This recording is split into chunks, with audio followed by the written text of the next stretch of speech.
dia ino aho kanefa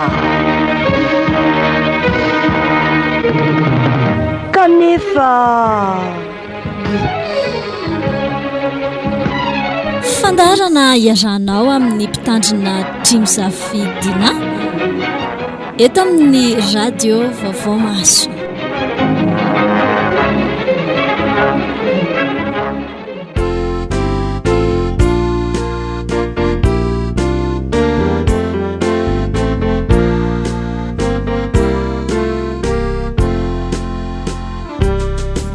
dia ampifaliana lehibe indray no miarabanantsika rehetra izay manaraka tsy tapaka ny fandarana eto amin'ity onjam-pioma amintsika ity.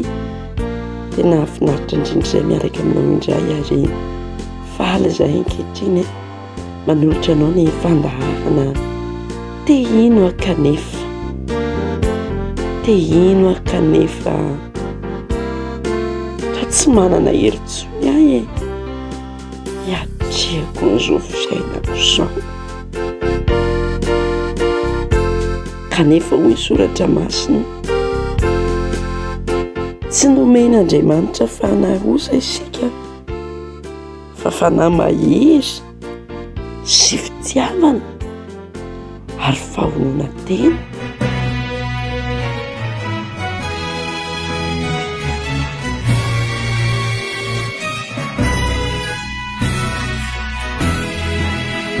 Tamnamaro rehefa nitsorona nitorina teo ny mahazo niazona nao ny finona ny fianona maniny Jesosy sy fananio safa mahery nonomena sadi befitiava fanandunga hafei tena katsi ume na chafamba ituratani favunume nulitesuriani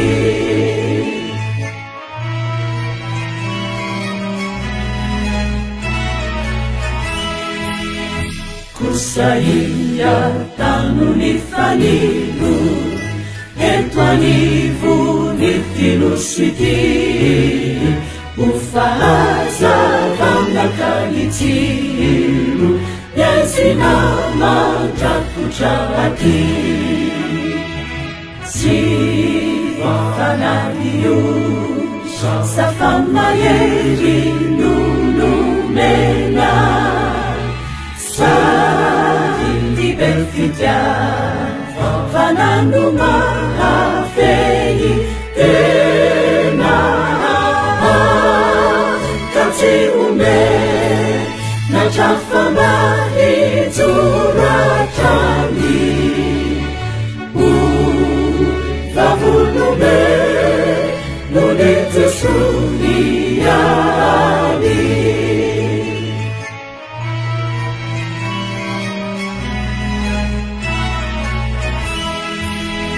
milanao ny tompo ankehitriny ny fiangonanao ka mijoro miangafianao noliriny mba hohira ny tokotoko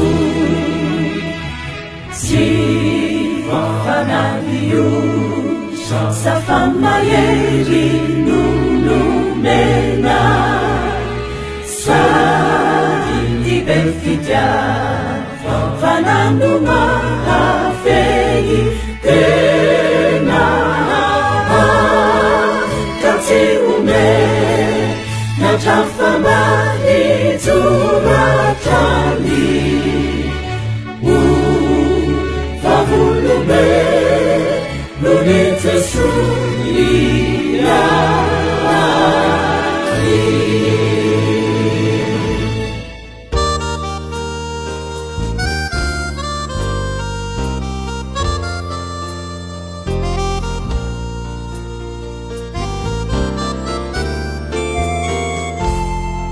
ira fanevany fa dimapolo taona nefitsika inira ny raintsika teo iny tsy omena Andriamanitra fanahy osa tokotsika fa fanahy mahery sy fitiavana ary fahonona tena voasoratra izany ao amin'ny Timoty 2:1 andininy 9 sy 10 izay mitondra antsika indrindra tokoa mba hijoro vavilombelona manoloana an'izao fiainana izao. Nefa rehefa mandinika ny fiainanao ianao dia mahatsiaro ianao fa toa tsisy herintsony mba te ino ihany fa le hery anoherana ny te karazana fakapana izany tsisy intsony te ho ianao hoe te ino aho kanefa tsy manana herintsony anoherako ny fakapana. Betsaka mantsy ireo karazana fakapana tonga eo amin'ny fiainantsika ankehitriny indrindra ao anatin'izao vanim-potoana iainantsika izao. Ao ny fakapana nohony amin'ny fahombiazana nambilin'Andriamanitra tamin'izay natao na teteo aza ny zavatsarotra izay nisedray dia tratra ny fakapana anadino an'Andriamanitra ary tena alainy ny devoly fanahy hiala amin'Andriamanitra. Tsy isika izao rery ihany ny tratran'izany fa hitantsika tsara ny tantara ireo karazana mpanompon'Andriamanitra maro samihafa izay voalaza ao anatin'ny Baiboly fa nisy tamin'izy ireny ange tena tao anatin'izany fanambinana azy fahombiazana teo amin'ny fiainana izany no nalaim-panahy. Fa nanahoana ho ianao mbola nafahany joro satria nandray hery avy tamin'Andriamanitra izy. Jereo anie ny tantaran'i Josefy arak'izay hitantsika ao amin'ny Genesis 1 Genesis 7:30 azafady izay vakitsika ny 1 ka hatramin'ny 5 amin'ny anaran'i Jesosy manao hoe ary Josefy nentina nidina ho any Egypta ary Potifara lehilahy Egyptiana tandapany Farao sady mpifeny mpiambina no vidy azy tamin'ny Ismaelita izay nitondra azy nidina tany. Ary Jehovah nombany Josefy dia lehilahy nambinina izy ary nitoetra tao an-tranon'ilay Egyptiana tompony izy. Ary hitan'ny tompony fa nombany Jehovah izy ka izay rehetra nataony dia nanambina an Jehovah avokoa teo aminy. Ary Josefy nahita fity teo mason'ny tompony ka dia nanompo azy dia notendre no mpikarakara ny tao an-tranony ary izay rehetra nananany dia natolony ho andrakiny. Jereo izany zava-nisy izany tao anatin'ny fanambinana. Hitanao fa niverimberina tamin'ny vaky tenitsika teo izany hoe nambininy Josefy nomban'Andriamanitra izy nahita fity teo mason'ny tompony izy ary dia tena hoe azonao saretsaina ve hoe le lehilahy anankiray avy namido andevo nampitsaliny ny ray tapo aminy tena nokasainy ny ray tapo aminy novonoana no indro mahita fahombiazana ao anatina tokantranon'olona anankiray ary tsy hoe mahita fahombiazana fahombiazana fotsiny fa tena nandray ny fitahian'Andriamanitra mihitsiny tamin'izay rehetra nataony tao anatin'izany indrindra no indro ilay tompony izay vadiny manam-pahefana no misarika azy, no miantso azy mihitsy ny hoe andeha hiara-mandry amiko. Jereo tsara nge manomboka amin'ny 15 nylay tantara, ary hatramin'izay nanendrena azy ho mpikarakara ny tao an-tranony mba amin'izay rehetra nananany dia notahiny Jehovah ny tranon'ilay Egyptiana noho ny amin'ny Josefa, ary ny fitahiny Jehovah nomba izay rehetra nananany, na ny tao an-trano na ny tany an-tsaha, dia navelany ho andraikitra Josefa izay rehetra nananany, ary izy tsy nihevitra intsony izay rehetra nananany na inona fa tsy niankohaniny ihany. Ary Josefa dia bikana sady tsara tarehy, ary taorian'izany ny vadin'ny tompony nanompo ny masony hijereny Josefa ka nanao hoe avy andry amiko. Hitantsika amin'izao tantara izao fa vakam-panahy lehibe nahazo an'i Josefa ity tantara ity. Ilay fitahian'i Jehovah natonga azy ho mpifehy tao an-tranon'ity tompony izay manan-karena, manan-katao, fa indro koa anefa ity vehivavy anankiray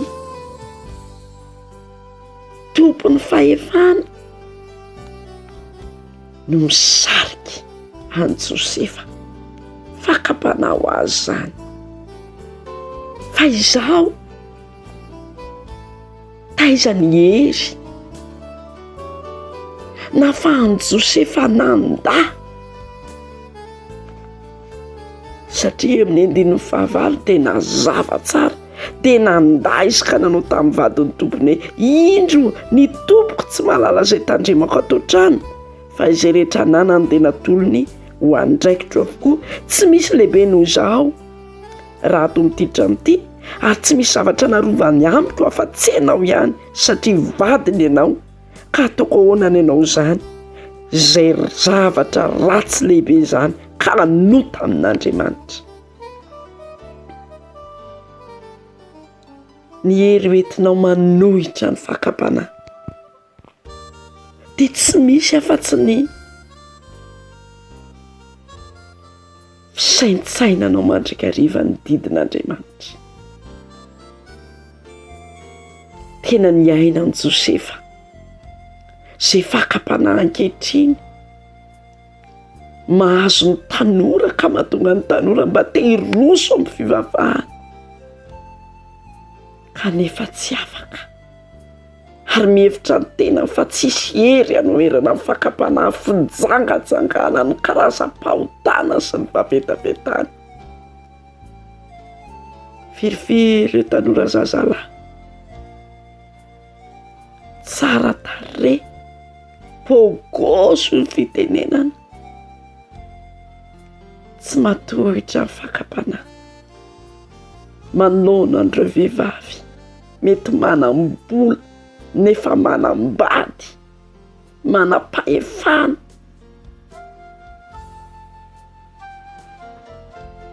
Hoy ny mpanao salamo, mitaona antsika ary mba azo hery androany,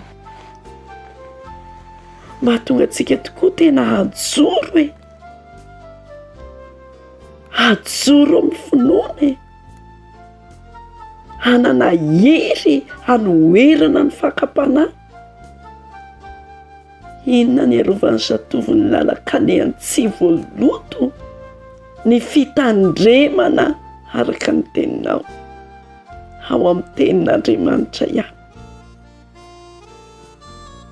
no maharo anao sy ny manome hery ianao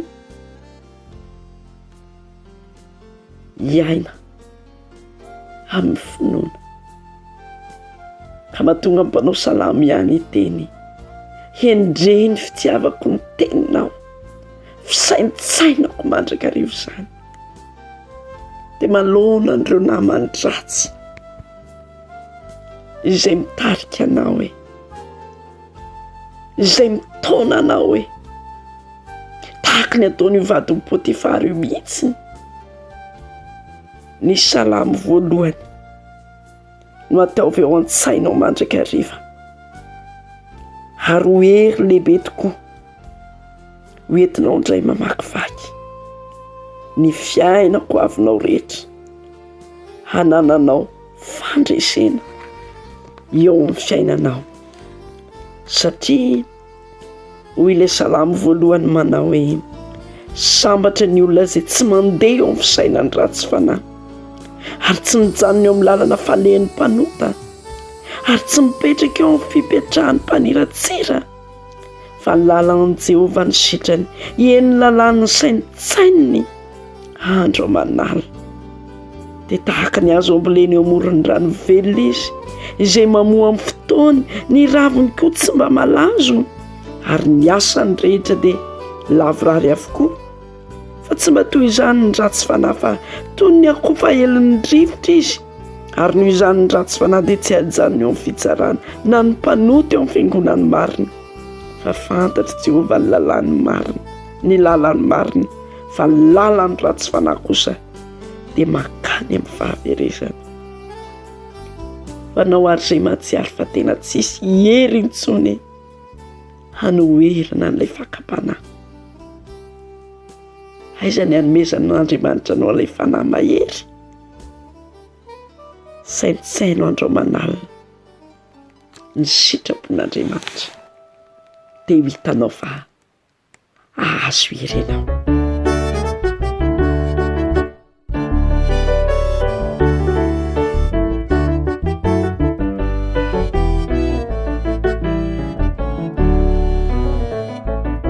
Sambatra ny olona izay tsy mandeha eo amin'ny fisaina ny ratsy fanahy sambatra ny olona izay tsy mijanona eo amin'ny falehan'ireo mpanota sambatra ny olona izay tsy mipetraka eo amin'ny fitoerany mpaniratsira fa ny lalàny Jehovah no sitrany sambatra ny olona izay tsy mandeha eo amin'ny fisaina ny ratsy fanahy sambatra ny olona izay tsy mijanona eo amin'ny falehan'ireo mpanota sambatra ny olona izay tsy mipetraka eo amin'ny fitoerany mpaniratsira fa ny lalàny Jehovah no sitrany fa ny lalàny Jehovah ihany no sainy ny andro manalina tahaka ny azo izay ambolena eo amorony rano izay velona izay mamoa amin'ny tena fotony ny raviny kio sy alazo ary ny asany kio lavoraryo sambatra ny olona izay tsy mandeha eo amin'ny fisaina ny ratsy fanahy sambatra ny olona izay tsy mijanona eo amin'ny falehan'ireo mpanota sambatra ny olona izay tsy mipetraka eo amin'ny fitoerany mpaniratsira fa ny lalàny Jehovah no sitrany tsy toy izany ny ratsy fanahy zay akoho fahelin'ny rivotra ny fitsarana sy ny fiangona ny marina tsainy janonana Jehovah malala ny lalany marina fizy no ratsy fonenana oa ny amin'ny faverezana sambatra ny olona izay tsy mandeha eo amin'ny fisaina ny ratsy fanahy sambatra ny olona izay tsy mijanona eo amin'ny falehan'ireo mpanota sambatra ny olona izay tsy mipetraka eo amin'ny fitoerany mpaniratsira fa ny lalàny Jehovah no sitrany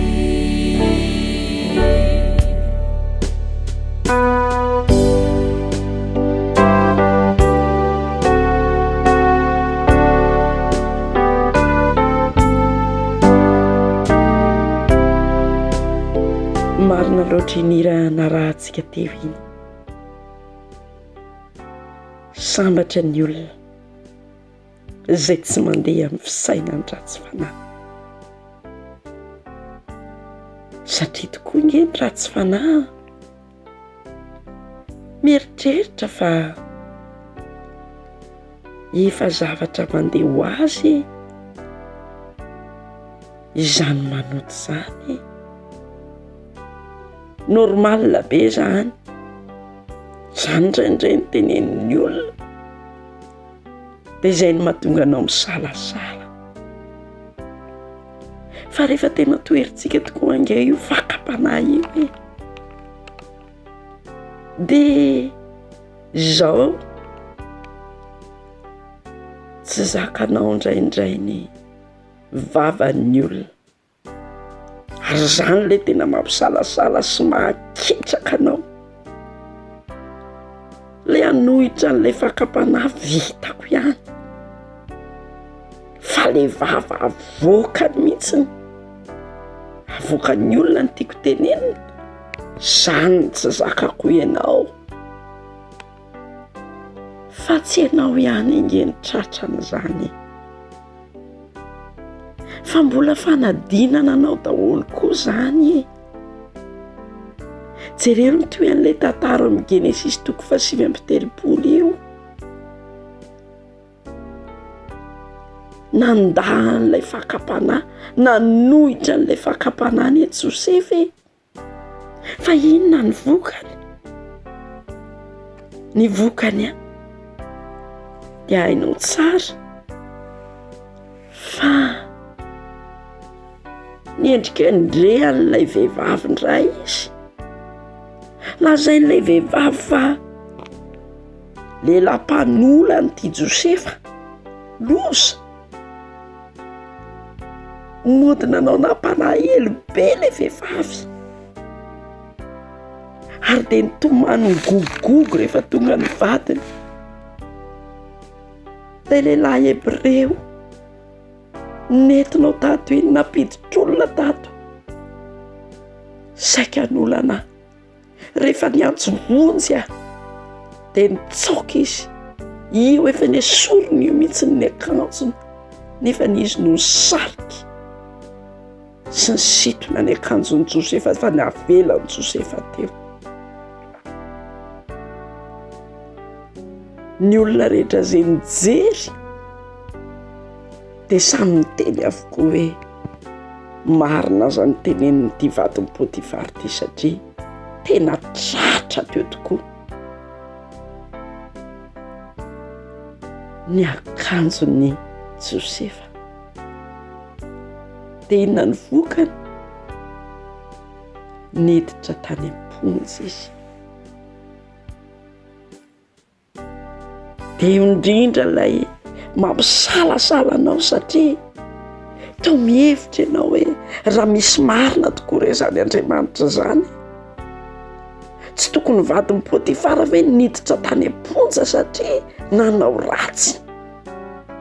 Fa i Josefa izay nijoro tamin'ny fahamarinana, nanohitra ny fitsangajangana indray ve no nijaly. Ary dia tena hoe tsy vita nijaly fotsiny fa tany am-ponja mihitsy nefa raha. Izany no mahatonga andreo karazan'olona maro samihafa misalasala tsy manana hery, satria toa mijaly ny marina, toa ampahoriana ny olona marina, ny olona mijoro ny fahamarinana indray no hiarany tsirary. Dia ianao io mison'izao le misalasala ny amin'izany, sany le fiainanao tsiny, dia misalasala ianao. Nefa jereo fa misy lalanao, tian'Andriamanitra hitantanana ny fiainanao. Jereo tokoa ange izay nitantanan'Andriamanitra ny Josefa, tsy hoe rehefa tonga tany am-ponja Josefa dia adinon'Andriamanitra izy, ny andininy faharoapolo sy ny andininy faharaika amby roapolo ary ny faharoa amby roapolo dia ahitantsika fa tsy tompony teny farany teo amin'ny fiainany mpanompon'Andriamanitra izay fonja nampidirana azy. Andovaka itsika amin'ny anaran'i Jesosy zany manao hoe ary ny tompony Josefa dia nakasika nanao azy tao an-tranomaizina izay fitoeran'ny mpifatotra diso tamin'ny mpanjaka dia nitoetra tao an-tranomaizina izy. Nefa Jehova nomba ny Josefa sy namindra fo taminy ka nampahita fity azy teo mason'ny mpitandrina ny tranomaizina dia natolotry ny mpitandrina ny tranomaizina ho andraikitra Josefa ny mpifatotra rehetra izay tao an-tranomaizina ary rehetra nataony tao dia izy no antony. Tatsika amin'izany tantara zany fa Jehova nomba ny Josefa ary ny andininy fahatelo amby roapolo ary tsy nampiova mihitsy izay efa nitantanan'Andriamanitra ny Josefa izay tranomaizina nidirany satria hoy ilay andininy fahatelo amby roapolo hoe ny mpitandrina ny tranomaizina tsy mba nikarakara ninona izay efa mby teo an-tanany satria Jehova nomba ny Josefa ary izay rehetra nataony tena ambininy Jehova. Dia tsaronao ilay mivakitsika tery amin'ny voalohany, Jehova nomba ny Josefa fony izy tao an-tranon'ny Pôtifara fa noho ny fisaintsaina ny didin'Andriamanitra, noho ny fahatahorany an'Andriamanitra, noho ny fitazonany ny teny fikasan'Andriamanitra dia natohitra n'ilay fakapanahy izy. Ary rehefa natohitra n'ilay fakapanahy izy dia tany an-tranomaizina fa inona no nitranga? Tsy niova ny fanambinan'Andriamanitra azy, tsy niova ny fomban'Andriamanitra azy. Teo anao ihany koa an'izany malona n'io zavatsarotra iainanao io izay mampisy fakapanahanao ka mampisalasalanao ny amin'ny fisian'Andriamanitra eo amin'ny fiainanao, izay mety ho zavatsarotra lalovanao, tsy mampiova ny fanambinan'Andriamanitra anao zany na dia any anaty lavaka aza, tsy mampiova ny fanomban'Andriamanitra anao zany. Mbola marina ilay tenin'i Jesosy avany rehefa hiakatra any an-danitra izy ka nanome hery ny mpianany hijoro vavolombelona araka izay voasoratra ao amin'ny Matio 7:20. Haitsika loatra ny izany teny izany, hainao tsy enjery mihitsy ny teniteneninao isan'andro izany fitantanan'Andriamanitra sy fanomezan-toky omen'Andriamanitra ny mpanompony izany. Fa indraindray adininao ilay tenin'i Jesosy hoe indro izao momba anareo mandraka hariva ambara-pa tonga ny fahataperan'izao tontolo izao, fa izao ny anjaranao dia ny mijoro amin'izay rehetra nandidin'ny tompo anao, hitandrina izay rehetra nandidin'ny tompo anao, hanoeranao ny fakapanahy fa tsy miovy ny fanomban'Andriamanitra anao, tsy miovy ny fanambinan'Andriamanitra anao. Indraindray ianao no mieritreritra fa rehefa tena mijoro sao dia adinon'Andriamanitra, tsy adinony izany ianao fa ombany, tantanany zareo ilay teny honenanao impiry aozy izy ny tahambombanao tahaka ny fanomba ny reneko ny zanany tsy nety ianao, manao le misalasalany io azy, malonany hoe mantoerinao le fakapanahy dia zava-tsarotra indray mbola nisedra inao tao aorianan'izany. Zay mihitsy le lalana hitondran'Andriamanitra anao mba hanehoany fa momba anao izy, miandany aminao izy. Dia ny anjaranao androany indray dia izao, azahoanao manohitra ny fakapanahy, meteza hialoka eo ambany, mihelatry ny tsy toa, atao fialofanao mihitsy ny tompo, ataovy tahaka ny bateria fiarovana anao izy, malona an'izay ho mety ketraketraka atao aminao, ka mba hitenenanao ihany koa miaraka amin'ny Davida ao amin'ny Salamo 120, na dia eo azany zava-tsarotra izay mahazo anao vokatry ny fijoroanao, dia mitenena tahaka ny Davida hoe: Jehovah ny fahazavako sy famonjena, iza no atahorako? Jehovah ny fiarovana mafy ho an'ny aiko, iza ny angovitako? Raha manatona hinana ny nofoko ny ratsy fanahy, izay fahavaloko sy rafilahiko, dia izy ihany ny tafitohina kalavo, na dia misy antoko ny toby hiady amiko azy, tsy atahotra ny foko, na dia misy ady miatra amiko azy, dia atoky ihany aho. Izany ry havana no ataovy reharehanao, malona ny zava-tsarotra izay sedrainao io.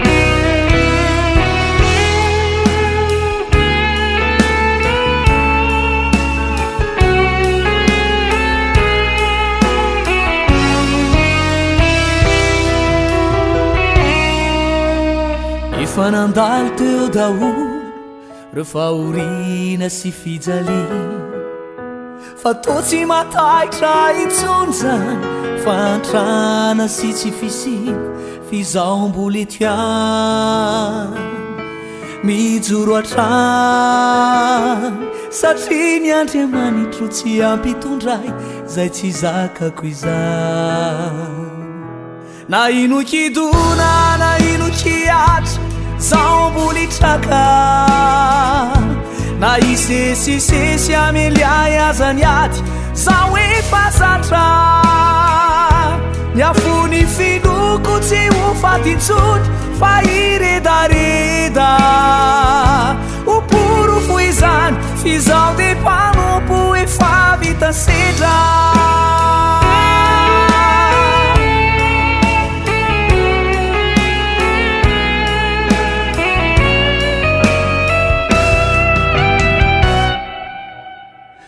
Sanandao ihany ko ireo olo nakakiny fo, roe sorina tamiko avokoa zay, kely mba fananako izao mbola etiany, mijoro hatrany, satria ny Andriamanitra tsy ampitondray, zay tsy zakako izany. Na ino kidona na ino kiatra, zao mbola hitraka, na isesisesy ameliay azany ady, izao efa zatra. Ny afony finoko tsy ho fatintsony, fa iredareda ho porofo izany, fizao dia mpanompo efa vita sedra. Na ino kidona na ino kiatra, zao mbola hitraka, na isesisesy ameliay azany ady, izao efa zatra. Ny afony finoko tsy ho fatintsony, fa iredareda ho porofo izany, fizao dia mpanompo efa vita sedra.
rehefa iredareda o poro foi izany fizao de mpanompo efa vita sedra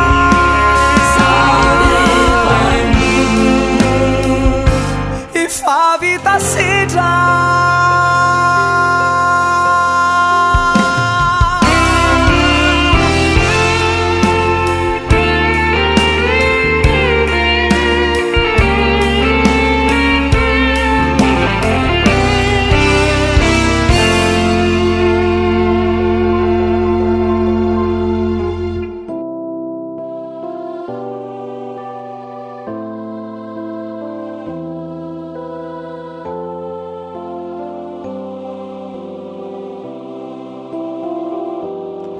ny avy no niratsika niny hira teo iny hainao loatra iny maminao loatra fa mba hiaino fa tsy maintsy sedraina tokoatsika fa izao tsy ireritsika fa manana ny tompo tsy maintsy mbola mitoy ary ny ady dia aiza indray ny hery mbola hiatrena an'izany ho ianao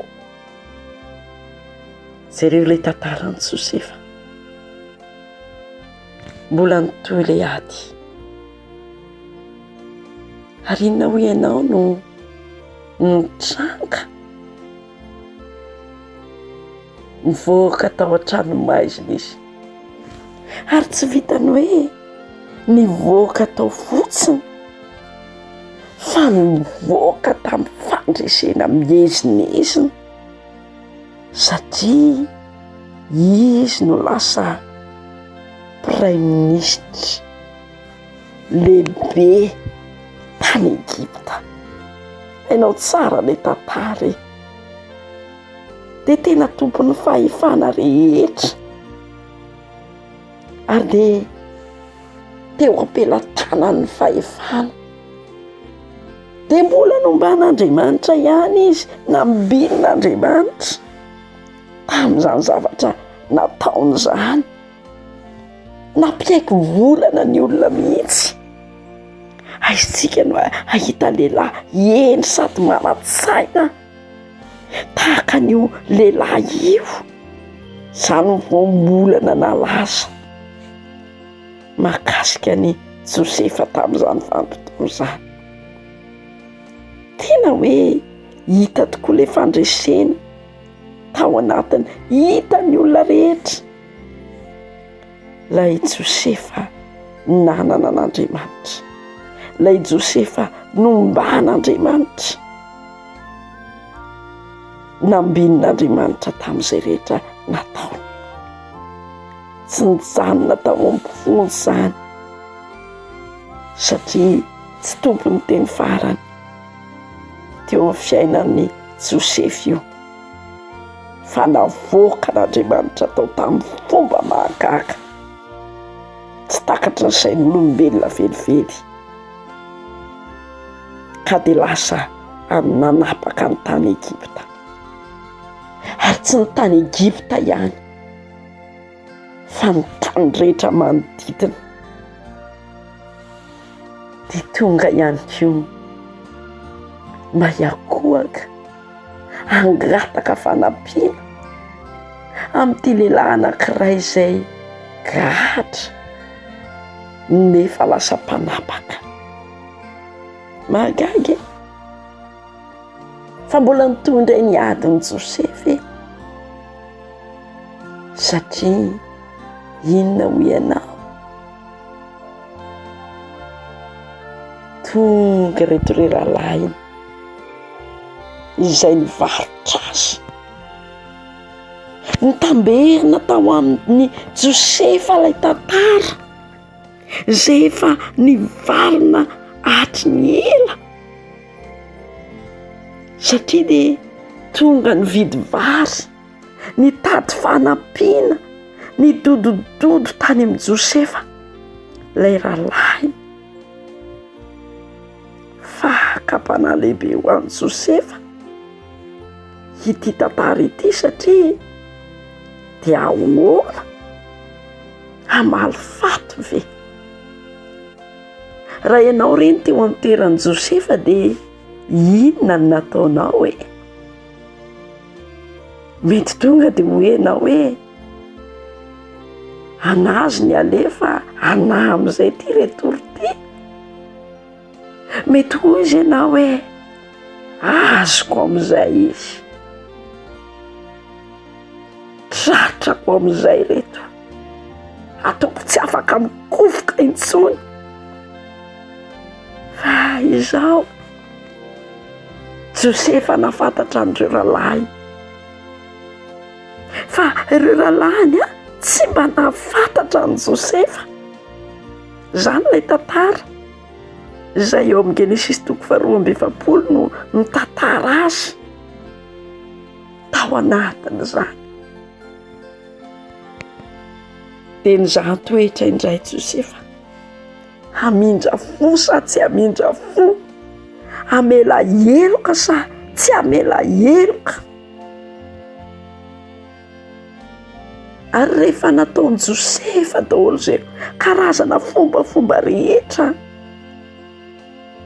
mba hifankafantarany amin'ny rahalahy, hitantsika tsara nisy vanimpotoana izy tena ory nitomany satria samy natsiaro izay nataony na reto rahalahin'i Josefa na i Josefa.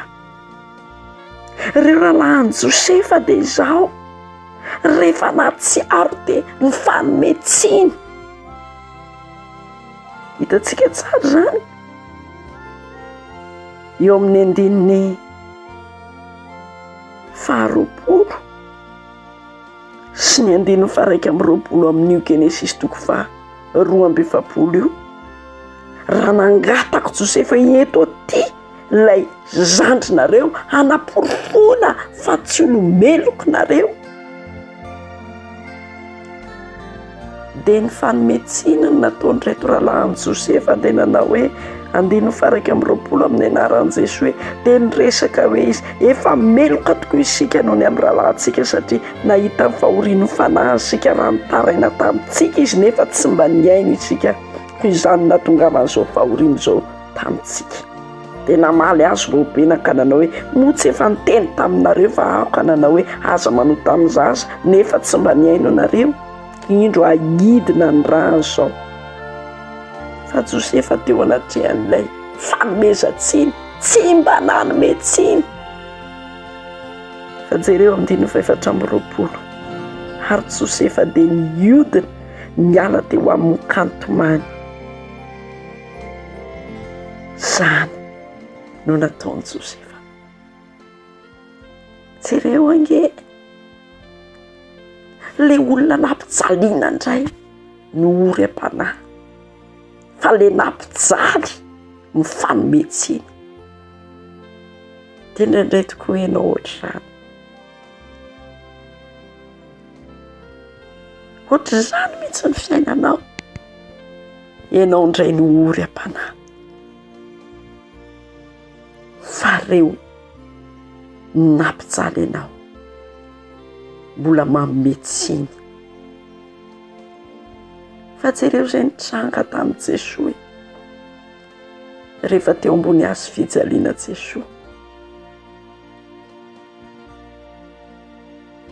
ny fanometsiny nanometsiny an' Jesosy mihitsy niary moa hoe raha tena zanak'Andriamanitra ianao midiny eo dia ino anao zahay.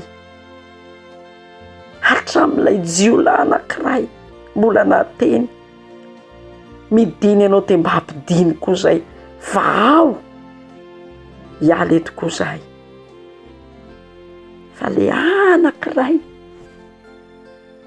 izay natsiaro fa io mpamonjy dia nateny hoe tsy fotoana ny fanomezantsiny izao, fa noho ny amin'ny nataontsika ny natonga an'izao. Ka natodika tany amin'i Jesosy hoe mba tsarovy ahy. Rehefa mba tonga any fanjakana ho ianao dia hainao tsara ny valitenin'i Jesosy. Lasaiko aminao marina dia marina tokoa fa anio ny ionanao amiko any amin'ny paradisa. dia nandray ny fandresena izy. Ary dia tahaka izany ko hoe eo anatrehan'io zavatra mahazo anao io dia mahita ho lazaina foana ny olona. Na dia efa tafita azy ianao dia mbola mahita ho lazaina aminao foana ny olona. Fa mety aiza ohatran'i Josefa, tsy manahaka ny fanaon'ny olona, tsy manao ny fanaon'ny olona, ny an'ny olona ny famesan-tsiny ny be dia be. Fa ny an'i Josefa mieritreritra izay zavatra nataon'Andriamanitra taminy.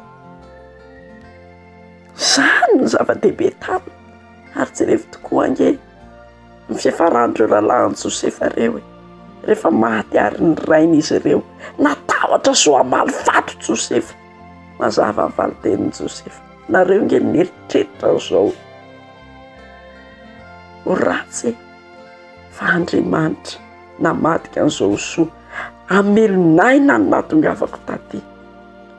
Eo anatrehan'ireo zavatsarotra izay mitranga amin'ny fiainanao noho ny amin'ny nataon'ny olona ka toa manamafy ny fonao tsy te hamela heloka dia izao hoe ilay nataon'Andriamanitra eritreretiny fa tsy izay nataon'ny olona. Tsy ny nataon'ny olona taminao mantsy ny tompony teny farany fa izay ataon'Andriamanitra eo amin'ny fiainanao. Dia jerevy tokoa izay ataon'ny olona dia izao mankahalanao foana. Na inona zavatra mitranga eo amin'ny fiainanao izany nataony. Fa izay ataon'Andriamanitra eo amin'ny fiainanao kosa dia ny manambiny, ny momba anao. Na dia eo aza ny olona izay mankahalanao. Ny tompo mihitsy ny nge no efa nilaza izany tamintsika ary nefa niteny tamintsika mba tsy hatafitohina antsika fa ho alan'ny olona lentsika fa tsy anjarantsika ny mamaly faty. Tsy maintsy ho avy ny fakapanahy mahazo antsika ao anatin'ny fankalany fa izao aoka tsy ho tafaledika ao anatin'ny fakapanahy tsy hamela heloka. Hoy mihitsy nge Jesoa ao amin'ny Jaona 9:20 ny andininy voalohany. Izany teny izany dia efa nilazaiko taminareo mba tsy hatafitohina anareo. Androka anareo hiala amin'ny sinagogy izy. Iny ho avy ny andro ka ataon'izay rehetra mamono anareo fa manatitra fanompom-pivavahana ho an'Andriamanitra izy. Heverin'ny olona fa mety io zavatra ataony aminao io. Ary heveriny fa araka ny sitrapon'Andriamanitra io. Fa izao ny tompo no tompo ny teny farany. Satria ny tompo ary ny enjehany noroahiny ary heveriny fa marina izany nataony izany araka io tenin'ny tompo io. Fa izao ianao tokony tsy tafitohina malona ny fankalan'ny olona fa tokony mivonona mandrakariva ianao hamela heloka. Ety amin'izao tontolo izao i Jesoa no ahitanareo an'ireo karazam-pahoriana maro samihafa nefa matoky. Izao efa naharesy izao tontolo izao.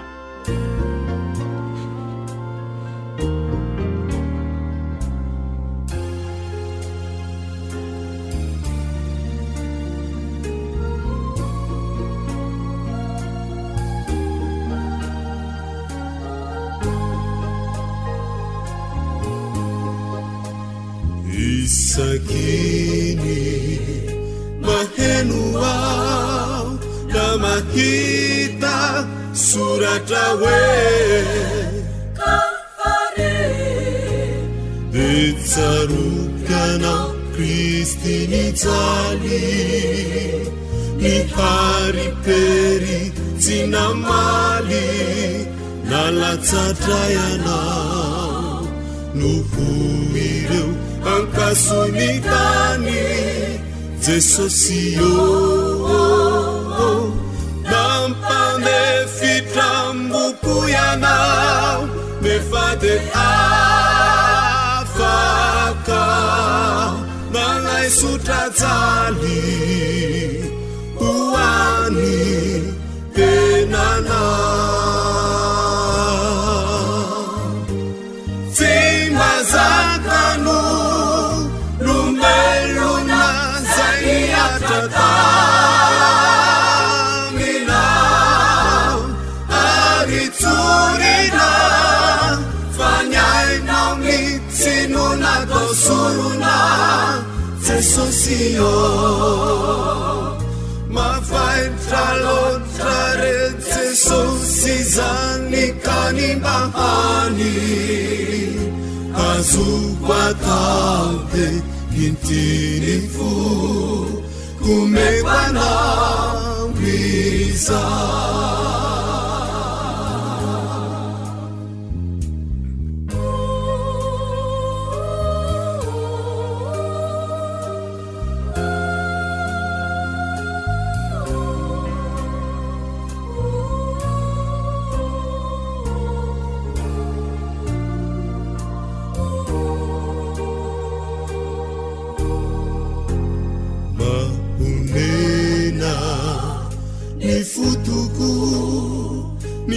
hazo anaritumpo nanubuina kumbe weriamba ziulefi ihasa siotrani fefi kahamelungaku yanaranao ni Kristi panesi lainafunyani wai yasabuanao maharitra katsihusasatra nawe itarana heraka kumpuo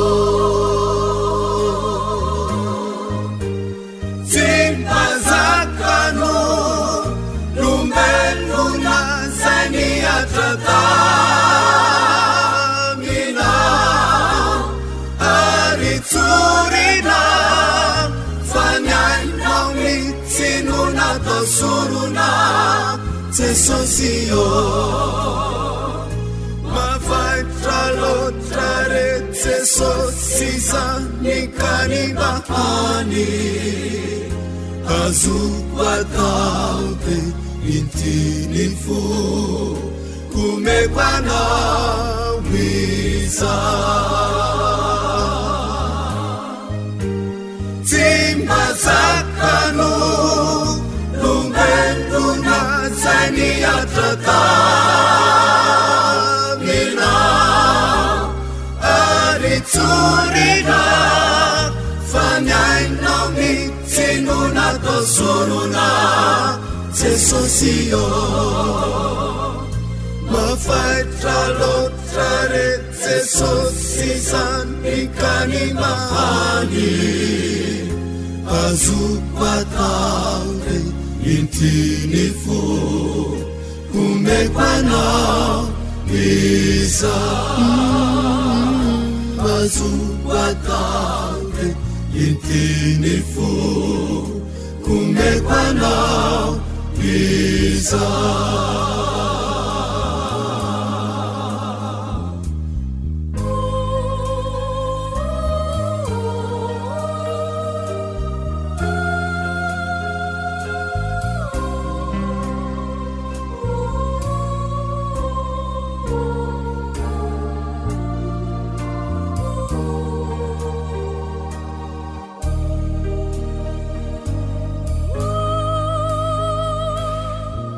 dia mampahery antsika tokoa zany iray zany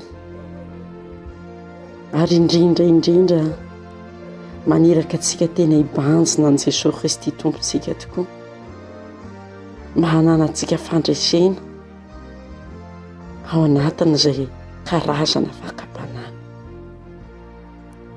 fa nalay Jesosy tompontsika ary nge efa mba nalay mpanahy ary fatatsika tsara zany nisy vanim-potoana izy noana rehefa avy ny fahadianina dia fantatrao tsara izay natao satana taminy fa izao ilay fijoroany tamin'izay voasoratra tamin'ny tenin'Andriamanitra ny saintsisainy nampandresy azy eny hatramin'ny voninahitra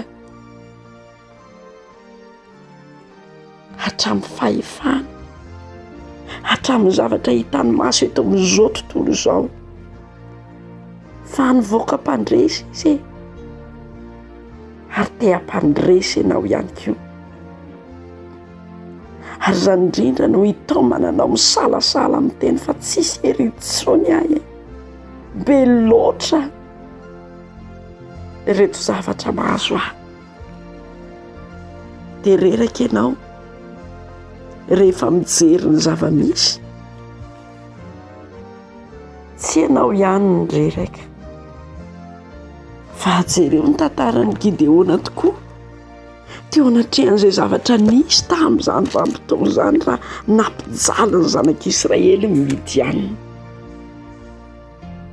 kanefa mazava ny teny teo anatrehan'izay fijaliana nampahoriana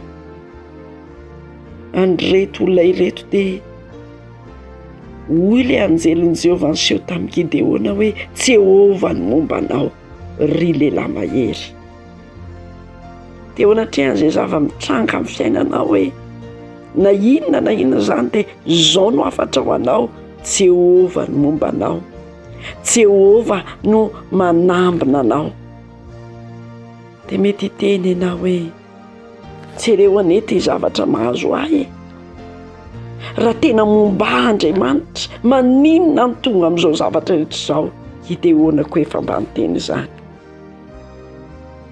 fa mazava ny afatra tsy efa mba nandidy anao ve tsy efa mba naniraka anao ve Andriamanitra ary raha maniraka anao izy tsy mamela anao irery izy ko dia mandeha ihana amin'izao herinao izao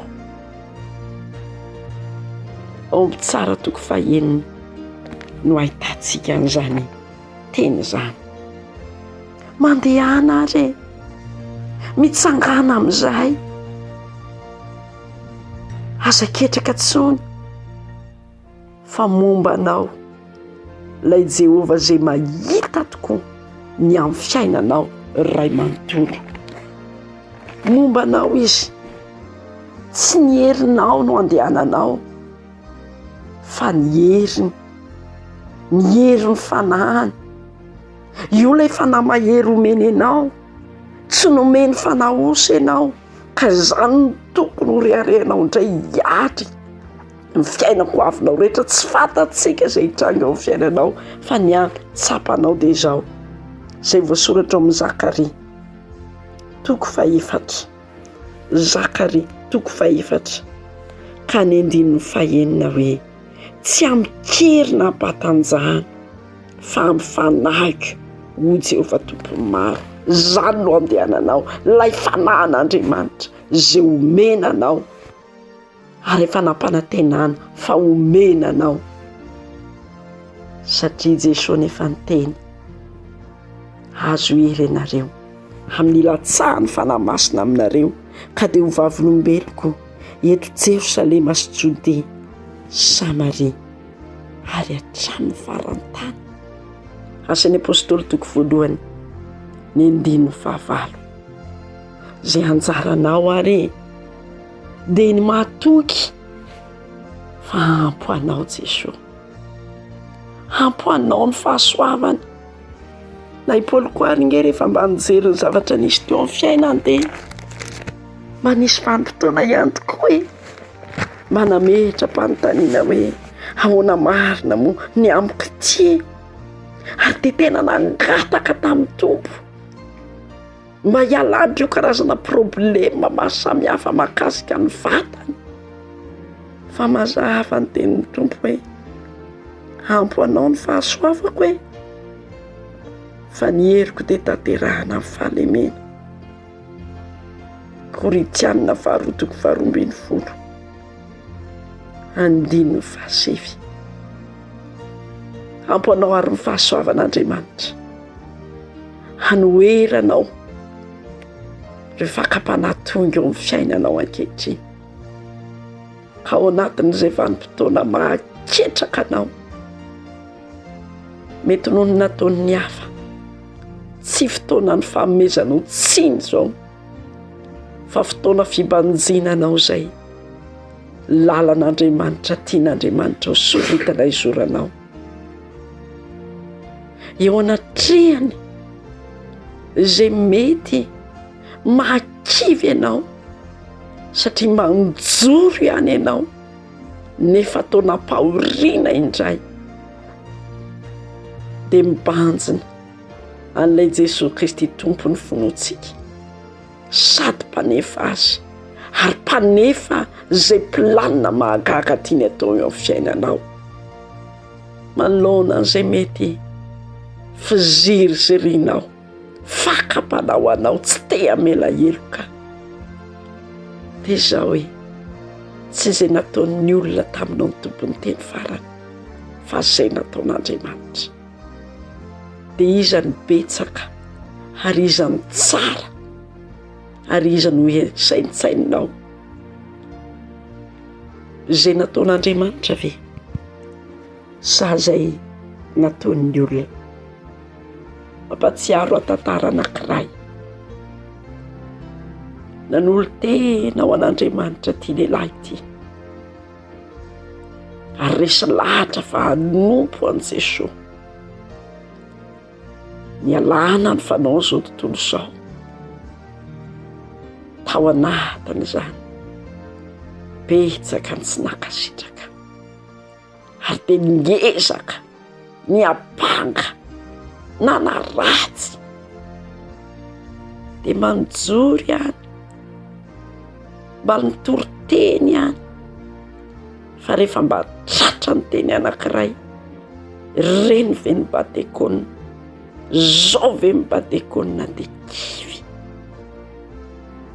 Dia ilay mpanompon'Andriamanitra taminy hoe, ny feon'iza reny enonao hoe, ny feon'ny Satana miapanga anao ve hoe ireny mba izao, sa ny feon'Andriamanitra miteny aminao hoe mpanomboko ianao, efa novidiko ka tsy mba hariko. Dia jereo ane, iza zao, inona zao io mahaketraka anao io? Ny feon'Andriamanitra ve? Tsia, le feon'ny Satana. Toero ary zany feon'izany, fa tazomo izay feon'Andriamanitra milaza aminao indray anio, ampo anao ny fahasoavana, hiatrenao ny fiainako avinao rehetra. Jesosy Kristy tompontsika, omba anao, ampahery anao, hiara-dalana aminao hatrany. Vavaka isika, teo anatrehan'ny teninao Andriamanitra, tsy manan-kalahatra izay, fa marina aminay loatra izay voasoratra, fa indraindray izay tena fa tsisy hery, ary na dia amin'ity andro anio ity ary, toa efa anisan'ireo olona tofoka, boboky ny fiainana izay, fa misaotra noho ny amin'ny teninao mampahery anay, ary misaotra noho ny amin'ny fanahana ho arotsaka ao aty anatinay rehetra izay nyaino ny teninao, fa na masono midina ao anatin'ny tsirairay avy, ananany hery hiatrehan'ny fiainako aviny.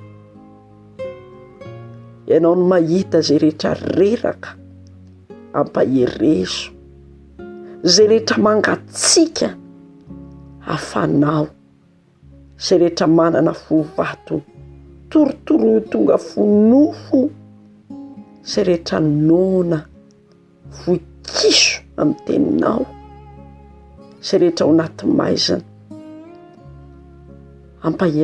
ampamira-pirato ny voninahitrao zay tsy misy ao anatinay. Ny teninao no mampisy fahariana vaovao, ka na iza nanatsofina nentina ny aina aoka izy hiaino ary zay lazay ny fanahy aminy fa tsy zay lazay ny satana intsony. Amin'ny anaran'i Jesosy Kristy tomponay no azony manao izany vavaka izany. Amen.